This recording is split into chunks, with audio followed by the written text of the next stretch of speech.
ہم اس سسٹم کے غلام ہیں۔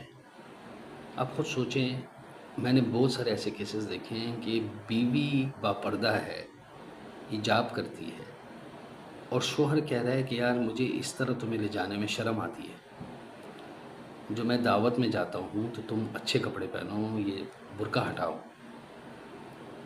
مطلب آپ دیکھیں کہ یعنی غفلت اور جاہلیت کی حد ہے کہ ایک شوہر اپنی بیوی کو کہہ رہا ہے کہ تم دوپٹہ اور حجاب ہٹا دو اور میرے ساتھ ماڈرن کپڑے پہنو، ویسٹرن طریقے کے، جینز پہنو، ٹی شرٹ پہنو، یعنی خود کو ننگا کر کے تم میرے دوستوں کے سامنے جاؤ تاکہ ہمارا میچ ہو سکے، ورنہ تو ہم بڑے عجیب سے لگیں گے۔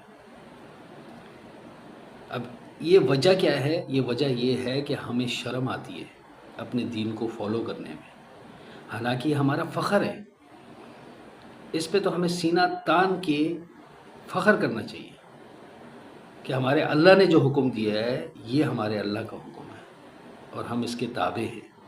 ہم اس دنیا میں بھی تابع ہیں اور اس کی دنیا کے ختم ہونے کے بعد بھی اللہ ہمیں اس کا اجر دے گا اور ہمارے درجات ہوں گے، بجائے کہ ہم یہ سوچیں، ہم یہ سوچتے ہیں کہ یار شرم آتی ہے۔ آپ نے تو کر دیا، بعد میں آپ کو سمجھ آ جائے گی کچھ عرصے بعد کہ آپ سے تو غلطی ہو گئی بہت بڑی۔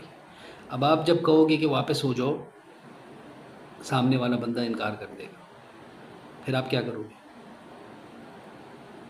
آپ نے اپنے گھر کے سسٹم کو اپنے ہاتھوں سے جلا دیا۔